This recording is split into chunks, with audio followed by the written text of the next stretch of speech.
Mi nombre es Vicente Ortega. Tengo 68 años y hace 3 meses mi yerno me miró a los ojos y me dijo algo que lo cambió todo. Si no pagas alquiler, no duermes bajo este techo, viejo. Esta es mi casa ahora. Esas palabras salieron de la boca del hombre que se casó con mi hija. El hombre al que le di trabajo cuando no tenía nada. El hombre que vivía en mi casa, la que yo compré con 40 años de esfuerzo, la que estaba a mi nombre y que él creía suya. No grité, solo dije: «Está bien, Gabriel, voy a pensarlo». Esa noche, en la cocina que yo mismo había remodelado, mirando las paredes que vieron crecer a mis hijos, tomé la decisión más difícil y liberadora de mi vida. Al día siguiente, llamé a un abogado.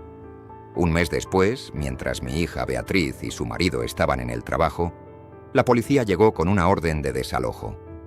Porque resulta que cuando vendes tu propia propiedad, los ocupantes deben marcharse.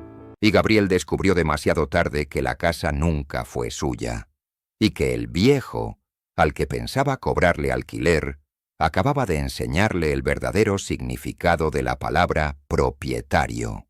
Pero esta historia no empieza con esa humillación, sino 5 años antes, cuando cometí el error de confundir mi generosidad con una invitación a la falta de respeto.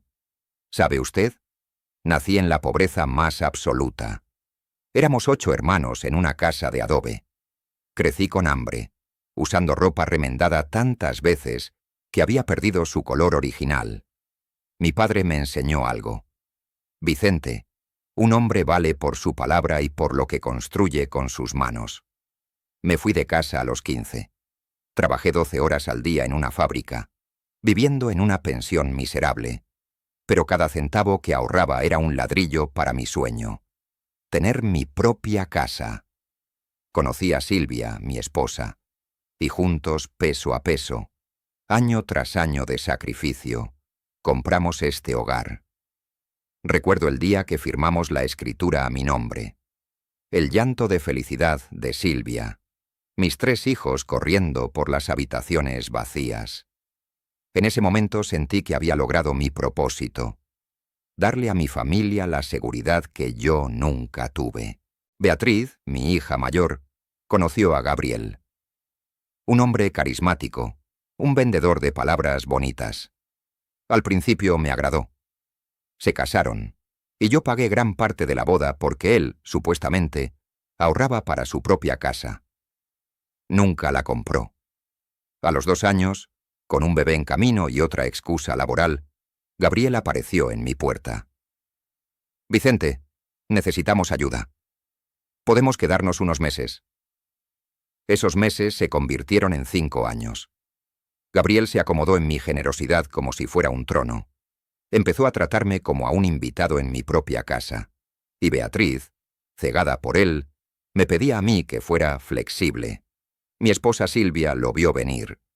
«Vicente, este hombre nos está usando», me advirtió. Pero yo no quise ver, no quise crear un conflicto, no quise alejar a mi hija. Y con cada falta de respeto que toleré, les enseñé que podían seguir adelante. Hace 3 años, Silvia falleció. Un cáncer agresivo se la llevó en 6 meses, dejándome un vacío imposible de llenar. Beatriz me ayudó a cuidarla, y eso siempre se lo agradeceré. Pero Gabriel no hizo nada.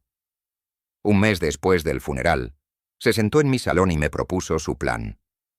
«Vicente, esta casa es muy grande para ti. ¿Qué tal si te quedas en una habitación y nosotros usamos el resto?»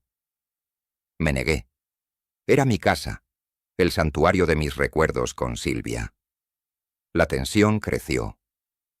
Gabriel me hacía sentir como un estorbo, y Beatriz, mi propia hija, comenzó a ponerse de su lado. El punto de quiebre fue hace 3 meses. Llegué a casa y habían cambiado la cerradura de mi dormitorio. No podía entrar. Fue entonces cuando Gabriel, con una sonrisa triunfante, me dio el ultimátum. O pagaba $300 de alquiler al mes, o me iba. Beatriz, a su lado, asintió en silencio. «Papá, necesitamos el espacio». Todos tenemos que hacer sacrificios, dijo. En ese instante, algo se quebró para siempre. Mi fe en mis hijas, la creencia de que la había criado con valores. Aquella noche me fui a un hotel. Saqué de mi caja de seguridad la escritura de la casa y llamé a mi abogado. Póngala en venta, de inmediato y en secreto. La casa se vendió en 2 semanas. Un matrimonio joven, pagando al contado. Mientras Gabriel y Beatriz planeaban cómo gastar mi supuesto alquiler, yo firmaba los papeles que los dejarían en la calle. El día del cierre, los nuevos dueños iniciaron el desalojo judicial. Tenían 72 horas para irse. Gabriel llamó a la policía, amenazó con demandar, gritó. Pero la ley es la ley. Él no tenía ningún contrato, ningún derecho. 3 días después, se fueron.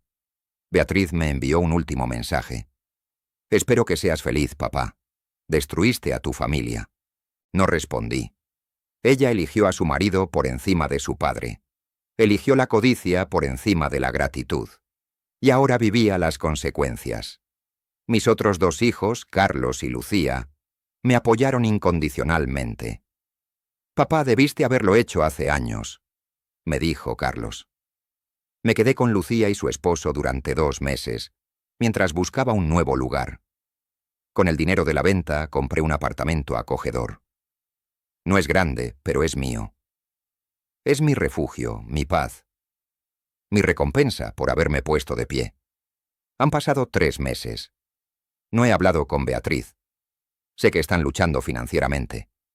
Sé que tuvieron una segunda hija, mi nieta, a la que probablemente nunca conoceré. Y eso duele, sí. Extraño a mi nieto Tomás. Pero no me arrepiento. ¿Sabe por qué? Porque hay algo más que descubrí. Un amigo de la infancia de Gabriel me contactó. Me confesó que el plan de Gabriel no fue impulsivo. Lo había estado premeditando durante años, esperando a que mi esposa muriera para que yo fuera más vulnerable y así manipularme para que le cediera la casa. No era una escalada. Era una conspiración. Al saberlo sentí una extraña paz.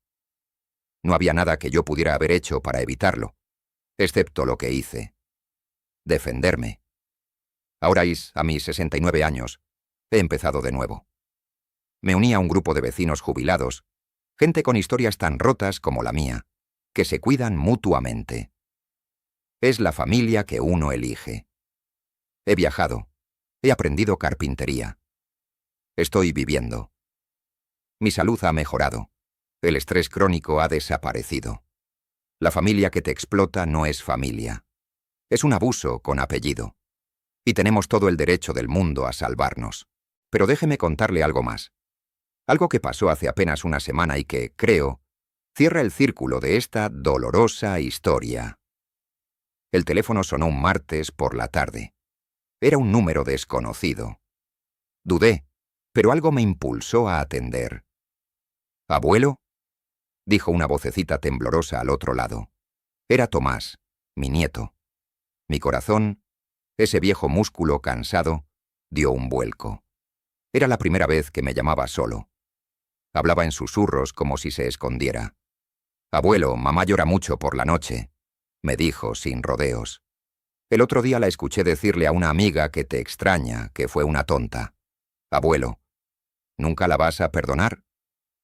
¿Qué le responde uno a un niño de 8 años que te hace la pregunta más difícil del mundo?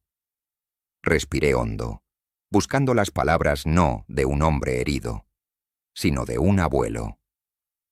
«Tomás, escúchame bien», le dije con toda la calma que pude reunir. Imagina que construyes una pared con mucho cuidado, ladrillo por ladrillo, durante años. Es una pared fuerte que te protege. Ahora imagina que alguien a quien amas viene un día y con un martillo la derriba sin piedad. Puedes, con el tiempo, llegar a perdonar a la persona que sostuvo el martillo, pero eso no reconstruye la pared. Los ladrillos se hicieron polvo. El cemento se secó. La confianza, a veces, es como esa pared, campeón. Una vez que se hace polvo, Ya no se puede volver a levantar de la misma manera. Hubo un silencio al otro lado. Luego, con una vocecita aún más pequeña, preguntó: «¿Entonces, ya no nos quieres?» Y esa pregunta sí que me partió el alma. «No, Tomás, jamás pienses eso», le respondí. Y esta vez mi voz se quebró. «Esa pared rota entre tu mamá y yo no tiene nada que ver con la casa que mi corazón construyó para ti y para tu hermana. Esa casa es indestructible. Mi amor por ustedes es otra construcción, una que nadie puede derribar. Siempre seré tu abuelo, ¿entiendes? Siempre». Lloró un poco, pero creo que lo entendió. Colgué el teléfono y me quedé mirando por la ventana de mi apartamento. Mi pequeño refugio.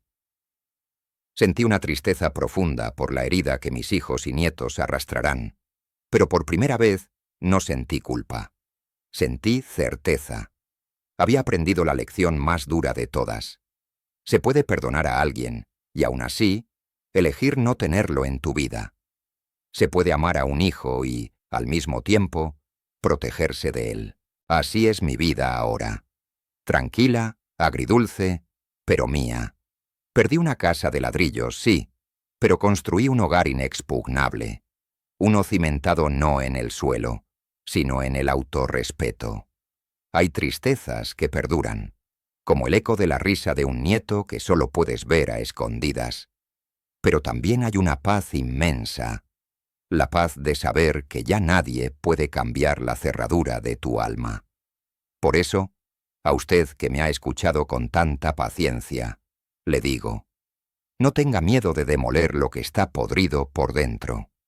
El solar vacío duele al principio, pero es el único lugar donde se puede empezar a construir de nuevo. Una vida donde usted sea el arquitecto, el propietario y, finalmente, el habitante en paz de su propia dignidad. Cuénteme, ¿ha tenido usted que reconstruir sus propios muros?